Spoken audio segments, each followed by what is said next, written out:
Welcome back to N2 the Chatterverse, where two gents share their 2 cents on pop media. I am Victor Dandridge, the hardest working man in comics. And I'm Bill, hater of nostalgic movies. I think there's a very interesting thing to say that, right? Like, because when movies are fueled strictly by nostalgia, doesn't mean that they're good. And I think overall, if we really are honest, we can say that we love things that aren't good. Yeah. And most people aren't that honest. Yeah. So that's fair. I think I enjoy a crappy rom-com. Oh, 1,000,000%. Yeah. 1,000,000%. What's your favorite rom-com? I've never asked you that. Oh, Well, this just got probably weird. When Harry Met Sally. Really? Yeah. Okay. Mine is The Wedding Date with I've never seen. Wedding Date. Yeah, with Deborah Messing and Definitely never seen it. What? No, I'm not It's a Deborah so Messing good. fan. It's So I'm not necessarily a fan of hers. that's either, probably on Netflix, though, right? easily. Or something. Yeah, I could probably watch it. Oh yeah. It's. I mean, good. I watched a bunch of rom-coms, Netflix rom-coms over That's the what weekend. I'm talking about. This weekend, really? Yeah, What- it's probably like 3 of them. What'd you watch? I can't even tell you. You just- And one of them I know was called Love at First Sight, Okay. and it was a girl flying to England Yes. where her dad was getting married, and she ended up sitting next to a guy she thought that he was going to a wedding, but he's actually going to his mom's wake, though Oh, wow. she's still alive. All right. Because she wanted to hear all the things that people were going to say about her. Oh. And Okay.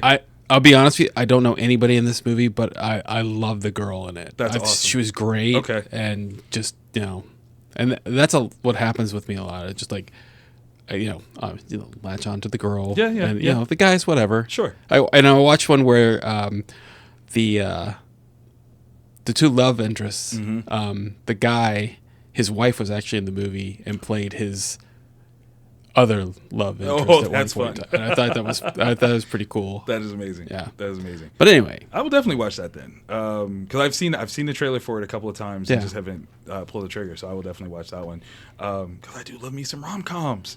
Okay, so that's like totally off the Yes, cuff from what we yeah. were going to talk about. Well, I brought something to you because I just came from Emerald City Comic Con out in Seattle. Yes. The others.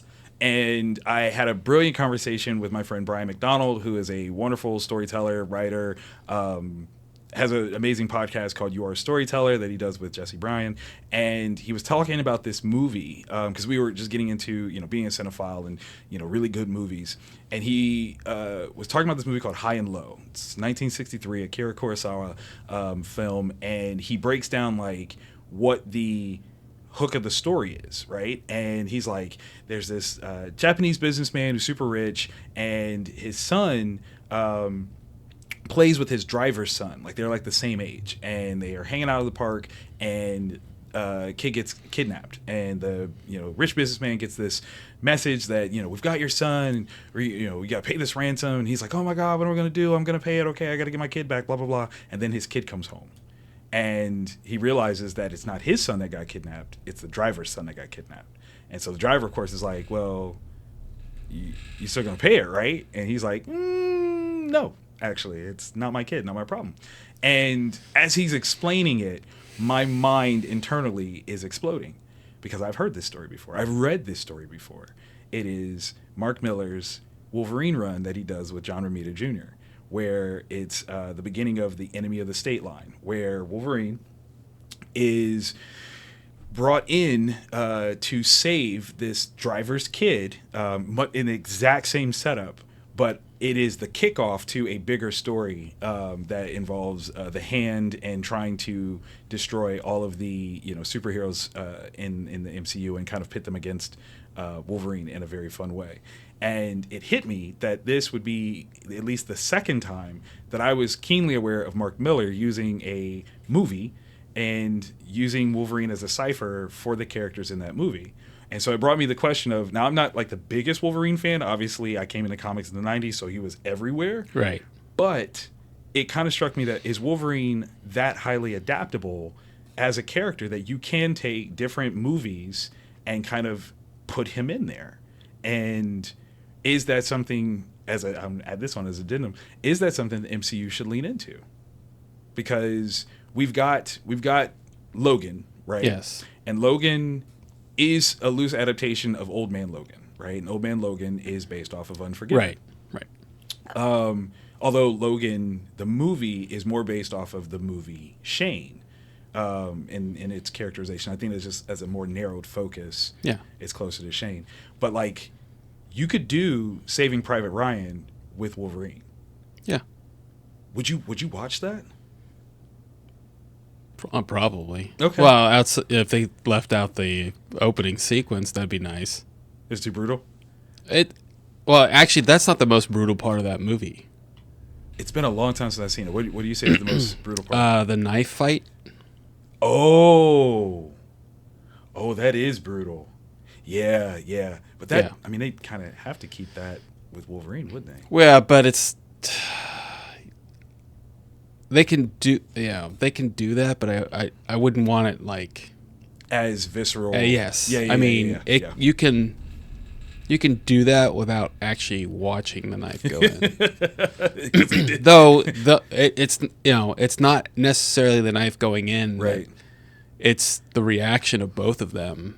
Like that scared them both. Well, the guy dying Yeah. and the guy killing him is like, it seems like he's saying, sorry, but I have to do this. Right. Because I have to. yeah. And that's bad. That's bad.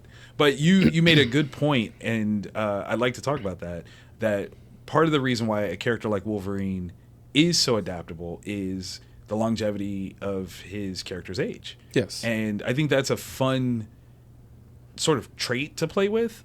We saw it a little bit in like the Wolverine, right? So that one has a bit more of the 1940s World War II angle to it at the beginning, which kind of led into that kind of samurai cultural piece that got woven into him in the 80s with Claremont and Frank Miller.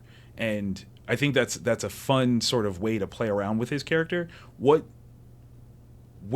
is a movie that you don't think that we could get out of a character like Wolverine like that? Sound of Music. No? You don't think Logan's got a good singing voice? No. No? All No. right. No. He wouldn't have been with the Von Camps? I mean, he could do the Sound of Music, but it's going to end up bloody. It would end up bloody. It would end up being Private Ryan. I mean, listen, those kids just... Well, I mean, kids are, They work for the Nazis. Yeah. They gotta go. No, I think that you could pretty much adapt anything. I think that's you kinda could cool. you could easily do a rom-com if you really wanted to. I mean, Wow. That's bringing it around. but No, we got to live on that one for the... well, it's not tough to do the rom-com part. Right, It's 'cause he's the gruff. It's the selling part. True. Yeah, who would be a good? What would be a good So if we do a rom-com... I mean... To make it a redhead is too easy, I think. And then to also make the person Japanese, I think, is too easy. Because we already have those stories. Yes. So I would play with a rom-com, yes. Oh, it's him and Natasha. Okay. Yeah, him and Natasha, a will they, won't they sort of rom-com. Clearly they have opposing points of view on some things, and then Yes. there are some things that they are absolutely aligned with. I would say it is after she defected. Well, and I guess at that point in his age, is he really into the rom-com part, though? I would think that would have to be Early on? well, early adulthood. How's that? Okay. I don't think that being, however old he's supposed to be. Right. I don't really care. They bounce around, so it's hard to say. Well, I mean, if you just go back to the movie The Wolverine, my biggest gripe with that is, okay, what'd you do with his claws, and how's it get him back? We don't know. Yeah, We I don't mean, it's know. just it's one of those things. Yeah. Anyway, so I would think that it would have to be something earlier. Okay. But I mean, if the story's good, it works. Yeah, they could make it work either Yeah. way. But I think that's kind of fun. What various because I think Wolverine and Deadpool we're going to get a bit of a comedy, right? I don't think you can not get a comedy out of that. Would you ever do or how do you see a Chinatown style like noir film with him working? Oh, that's easy. I mean, that he was alive during the 30s, right. So it's not that tough to. Could you modernize it? Like if you put him in Madripoor and he's just he's Patch. Is that? I would if you're doing movies with him and you're changing genres, I would do it through time. That would be fun. I wouldn't, because I wouldn't, with a modern twist. Yeah. Like no, the twist is that it's Wolverine and he's been there this entire time. So that's dope. I would do that kind of stuff, but here's where I would make things a little bit different. Okay. I would go back to my Hulk thing. And it would be different each time? A different guy each time. Ooh, because it's a different era. Right. And I'm not saying that, he would basically look the same the whole time. Right. The only thing is that, like, say you want to do 10 movies. It's going to take you at least 20 years to do. Right. And that's not realistic. We'll say it's like 5 movies. It's still going to take you a good long time. 10 to 12 years. Yeah. And then you'd have, even if you got someone who's like 20 years old, right? By the 20 end and of 32 look a lot different. Yeah, they do. Yeah, they do. And you could easily say, oh, he's aged 100 years but it's over only the 10 12. years. That would be amazing. But I would like to see it be a different person every time. Could you see this working as one of the Marvel Spotlight pieces, Sure. where it's Marvel Spotlight, but it's Marvel Comics Presents, and it's like maybe 4 or 5 of these hour-long pieces that just take place in different time periods. Yeah, I mean, it would work fine for me. That would be fun. Oh, okay. Wow. Oh, that's really fun. That's really fun. Now, considering a character like, again, when you're talking longevity, a character like Mystique, who through shapeshifting has extended lifespan, would you do the same? Could you do the same? I mean, I would have them like cross paths. Okay. And also, I guess it depends on if you were going to do a movie or if you were going to do it as the long form spotlights. If you did TV shows like and an actual miniseries type thing, where it's like that's where the 5 episode arc would work. I agree. As opposed to actually making a show out of that. Right. I don't think that works at all. Okay. Because you're talking about a single character through time in a certain point in time, as opposed to this is an ongoing story of a certain person, and then you throw in the cameos.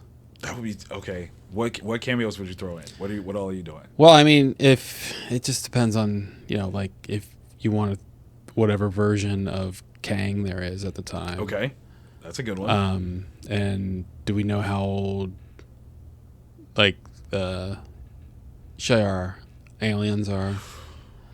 I mean, without a reference to them in the MCU, no. Yeah, so. and then you could always throw in a Celestial here or there, or a Skrull or Galactus, whatever. Though I guess you really couldn't throw in Galactus because once he shows up, he would have eaten the Earth at that point. It's I'm here to. Oh, this is delicious. This is good. This is good. Unless that is where Fantastic Four, I don't want to say waste Galactus, but uses Galactus where the Fantastic Four stave him off, and Logan at some point was like, "It was a purple dude." I've seen it all. Like, well, I mean, so how about Silver Surfer? Because we don't really know when he became what was Norrin Radd became the Silver Surfer. The Silver Surfer, and we don't know. Like he could have, he's just looking for a place for Galactus to eat, and he's got to go back and find him, and in between he finds him plenty of places to eat by the time he gets. It's part of like a track. And Yeah. Oh, that's a really good one. Because I guess it is always assumed that as soon as Norrin shows up, Galactus is on his way. Yeah. But what if he literally is scouting meals, Right. and then he goes back and goes, okay, I plotted this part, this part, this part, this part. That's smart. Or if they, create a character yeah, that he meets throughout the whole thing. I do like that. We did just get that in comics with the Wolverine versus Predator, and I know, but it was actually really fun. It was a lot of fun. That's fine, but it's just I'm so tired of that. I mean, that's fair. That's more than fair.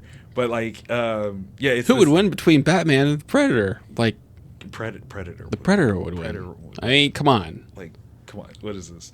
It was interesting. I think Wolverine was like the best possible link up person to do that with, because of both his longevity and the characterization of his ferocity. And you figure a guy that likes to fight like that, the best there is at what he does, a Predator would be like, I want that guy. Like, yes. And particularly if you look at the idea of him going through the Weapon X program as an upgrade, which is something that Predators can do. Like, they'll upgrade themselves to get new armored, new weapons and stuff like that. And so here's this guy that he's been fighting off and on at various times, and they, like, at different times they thought they killed each other, and then they would pop up later. Wolverine was making, like, he would, like, I think the first one was, like, Logan was in the wilderness, still wild, not, bone claws, and what ended up happening was he got chased into a cave where a bear lives, and Logan had already kind of made friendly with the bear and sharing food and stuff like that. And so when the Predator shows up, Logan wakes the bear up and uses the bear to get away, and he thinks like, well, obviously the bear's gonna kill this thing, and it doesn't. And Logan's like so far gone, he doesn't even come back to see that the Predator walks out with the bear's head and spine to know, like, nah, I kill things like this too. And so later on, he encounters Wolverine and finds out about the adamantium. And so he really wants his skull and spine. Like, ooh, this is special. Like, you're better now than what I thought you were. Because at one point, I think he, like, kind of cut his head open or something like that, and saw the skull and was like, what is that? Like, this is fun. So I liked their pairing. I thought it actually creatively made sense and would be like that type of character that over time chases him and they have this crazy interaction. Would you do Sabretooth? Or is he too obvious to I don't have a problem with Sabretooth being in it. But what I really would do is like ancestors of people. Okay. Like I love that. Victor Von Doom. Yeah. Even, if we're gonna stick with that, Reed Richards. Right. That would be fun. The Xaviers. Yeah. An early Pym somewhere. Yeah, why not? Yeah. Yeah. We find out where Howard Stark got his money from. Yeah. That would be really good. I would enjoy that a ton. And, if there's World War II, Nick Fury. Right. Okay. It could be anything. Yeah. Obviously it would have the first whatever incarnation would have to work in order to continue to do this. Very true. And it would have to be written well enough that it's entertaining. And therefore I wouldn't have to hear, superhero fatigue. I'm so nappy. What would be the movie that you would use as your initial kickoff if you had to reference a movie? Like Mark Miller obviously did with High and Low and Unforgiven. What would be your kickoff movie? I don't know, Ferris Bueller's Day Off. The best there is at what he does. He wants a day off. I've been through Weapon X 9 times. Yeah. I don't know about that. I'd have to think about it. Okay. But it would, something early on. What about like The Revenant? Like, would that be a good starting place? That just... it just seems too on the nose, to be honest with you. All right. And it wouldn't go that way. True. I mean, True. The bear would attack, and then he would he would attack back. tear up the bear. I mean, it's not. But it also depends on which version of Wolverine you're talking about. Okay. Does he have the bone claws? Right.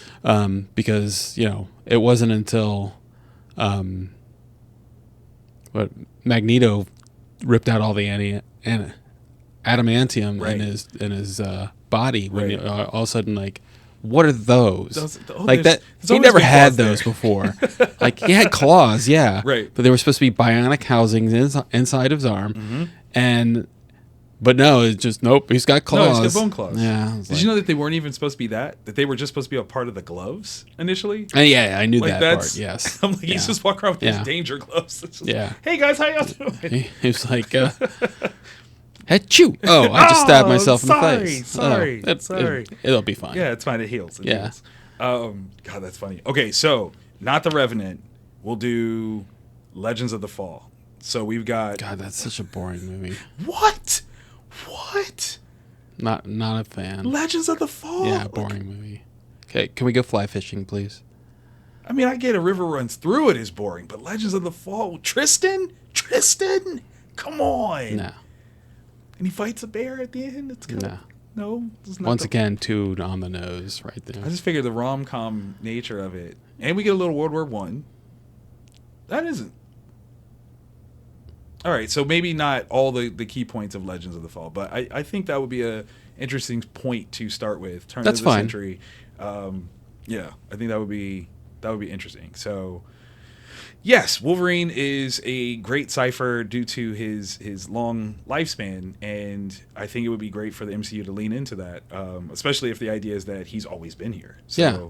like, he's not Wolverine, of course, but he is this guy. Well, it would be a modern version of the Marvels, I like it. except you're keying in on a known property as Right. opposed to one guy's, like, why is this giant man walking over me right Right. now type thing.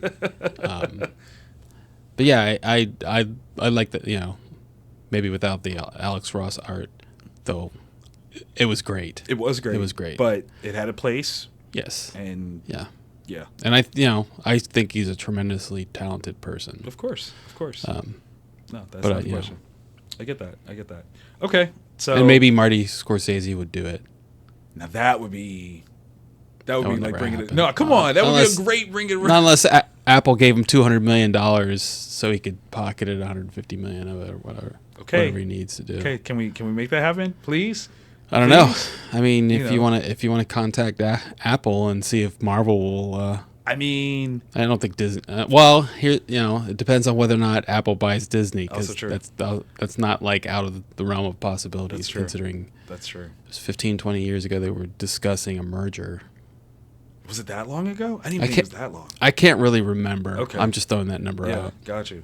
But what is it? Killers of the Flower Moon. Yeah. So Never got around to it. I didn't either, but you The- take something like that with Logan, I think that works too. Yeah, but I mean, Napoleon costs a ton of money too. True. Yeah, and it was just Apple throwing out money. Be like, we're Just- getting into this. We're going full boar. I'm sorry. Full bore. Full bear. Yeah. I got you. Little got you on bear little talk. slip there. Yeah.